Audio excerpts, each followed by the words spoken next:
Hello, my name is Hannah Hart, and this is Mental Floss on YouTube. Mental Floss! Floss in my brain, making it clean. Now, you might know me from my shenanigans on My Drunk Kitchen, so you might consider me an expert on the topic of alcohol. Ding! Now, did you know that liquor before beer, never fear, beer before liquor, never sicker, is not actually true? In fact, the order in which you drink booze doesn't even matter. And switching between beer, wine, and liquor all in the same night will not make you more drunk. In fact, it's all about how much you drink. And that was the first of many alcohol-related misconceptions that I'm going to clear up for you here today.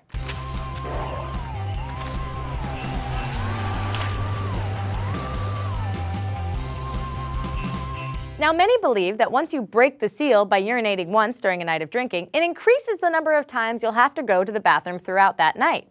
Now, obviously, this is not the case. There is no seal. If there is, you should get that looked at. Alcohol is a diuretic, so it is going to make you have to pee a lot. Breaking the seal has nothing to do with it.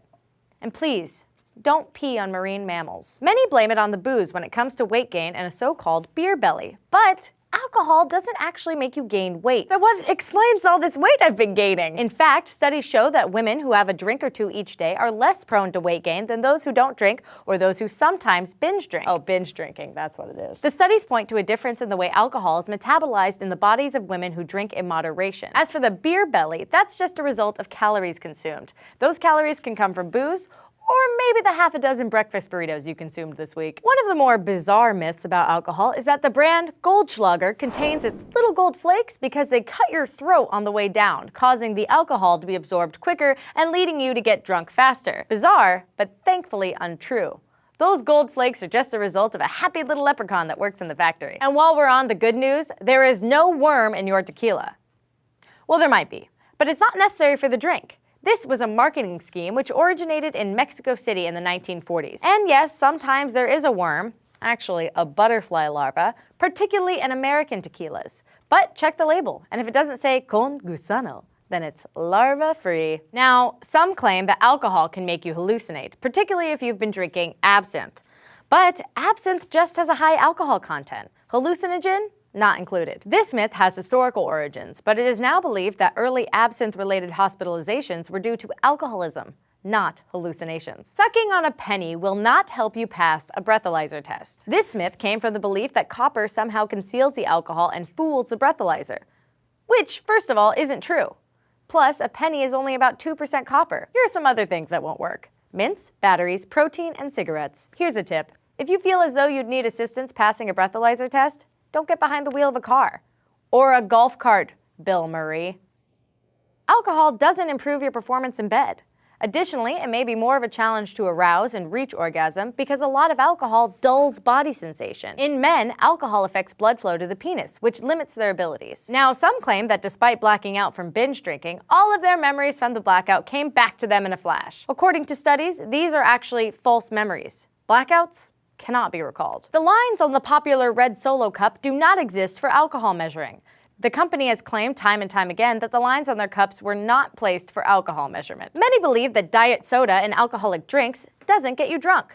But in fact, diet soda causes the body to absorb alcohol quicker, making you drunker faster than you would have been had you mixed it with regular soda. On the other side of the spectrum, people claim that combining energy drinks with alcohol makes you drunker.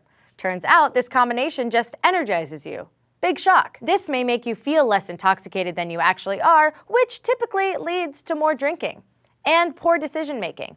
And maybe you climbed that scaffolding that one time, and then now your friends call it toxic jock syndrome. Do you think that tequila makes you happy, wine makes you sad, or whiskey makes you angry? There is no evidence that the type of alcohol you're drinking can make a different type of drunk. Studies show that the number of drinks and speed of drinking have a much greater effect on your mood than what you happen to be drinking. There is also no scientific evidence that alcohol causes you to tell the truth. Though many experts believe that there is often a connection between drunk claims and sober thoughts, but the jury is still out on this one. It's a misconception that eating a big meal before drinking keeps you sober. Eating does help with the absorption of alcohol in your body, but it delays rather than restricts alcohol from going into the bloodstream. Because of this slow absorption, though, eating a big meal before drinking does help reduce the severity of a next day hangover. Not so much the case with eating a big meal after drinking. but we'll get to that. Many believe that a nice nightcap before bed helps you sleep. While the drink can help you go to sleep faster, the alcohol makes it so you spend less time in REM or deep sleep. So people who've been drinking tend to sleep lighter and wake up earlier. This fact has solved all the riddles I've been wondering about why my sleep is so poor. Many believe that taking Tylenol before bed after a night of drinking prevents a hangover. But any acetaminophen medicine should not be mixed with alcohol. If you feel the need to take something, go with ibuprofen. But that still won't necessarily prevent your hangover. You can't cure a hangover by drinking more. That just prolongs the hangover. The phrase hair of the dog, in reference to having a drink the next day after a heavy night of drinking the night before, comes from the belief that if you add the hair of a dog that bit you into your medicinal potion, you can drink it and get better, and you won't have rabies. Or herpes. You'll still have herpes. You can't cure a hangover with coffee. The alcohol has already dehydrated you, so adding coffee, another diuretic, only further serves to dehydrate your poor, desperate body. So here we are at the end. Let's talk sobering up. The only way a person sobers up is over time. So if you've already been drinking, the following will not work: cold shower, exercise, fresh air, coffee, and food. Thank you for watching Mental Floss on YouTube, made with the help of these lovely people. He looks great. She lost all the baby weight. I know that guy. Dad? Every week we endeavor to answer a mind-blowing question from the comments. This week, Tori Parker asks, where was the first subway system in the US built and why? Great question, Tori. The first subway system was the Tremont Street subway in Boston. It was built in 1897 to alleviate traffic in the city. The city of Boston, Massachusetts, America, Earth. My name is Hannah Hart, and if you're in the mood for more inspirations and libations, check out my YouTube channel here. Thanks again for watching, and DFTBA.